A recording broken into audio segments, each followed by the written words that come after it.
ठीक है, सभी का आपको नेक्स्ट स्टेप इंस्टीट्यूट में स्वागत है।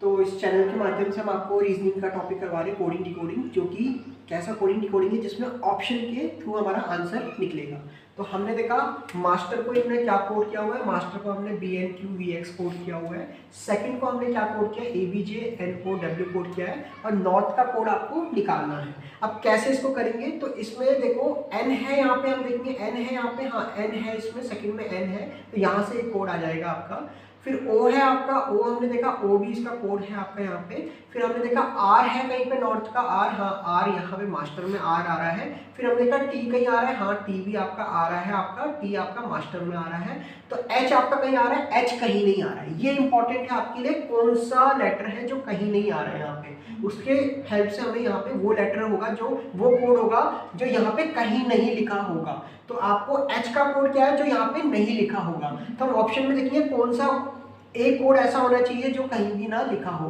तो हमने देखा A इसमें लिखा हुआ, हाँ A लिखा हुआ है, B लिखा हुआ है, B लिखा हुआ है, J लिखा हुआ है, J लिखा हुआ है, N लिखा हुआ है, N लिखा हुआ है, P यहाँ कहीं लिखा हुआ है, तो P किसका कोड हो जाएगा, आपका H का कोड हो जाएगा। तो ये आपका आंसर हो सकता है, हम कहते हैं इसको आंसर हो सकता है आपका। फिर हम इसको देखेंगे कि ये आपका क्या है, इसमें A लिखा हुआ, हाँ A लिखा है, B लिखा है, B लिखा है, N लिखा है, N लिखा है, W लिखा है, हाँ W लिखा है, और X लिखा है, X भी लिखा है, तो ये तो आपका आंसर नहीं होगा। फिर हमने देखा यहाँ पे इसमें B लिखा है, हाँ B लिखा हुआ है, N लिखा हुआ है, N लिखा हुआ है, Q लिखा हुआ है, Q यहाँ लिखा हुआ है कोड में, V लिखा है, हाँ V भी लिखा हुआ है, X भी लिखा है, तो ये भी आपका कोड नहीं होगा। ठीक है,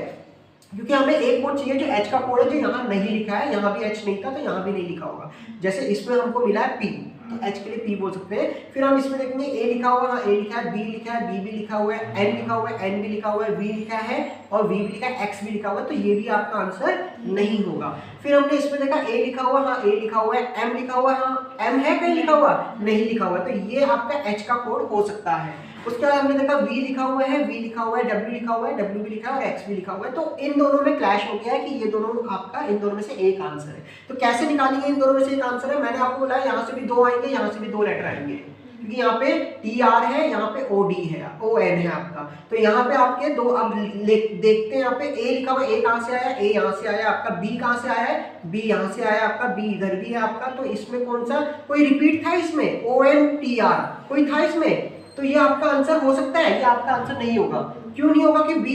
इसमें भी है और इसमें कोई लेटर ऐसा TR से लेना था, हमने अलग कोड लेना था और ON से अलग कोड लेना था, तो यहाँ पे जो कोड आया वो आपका क्या आया, आपका यहाँ पे आपका B आया, तो ये भी आपका आंसर नहीं होगा, क्योंकि यहाँ पे आपका जो B कोड आया है, B इधर भी आया, तो इसमें से कोई ऐसा कोड नहीं था जो यहाँ आ रहा था। देखो नॉर्थ में आपका TR आ रहा है,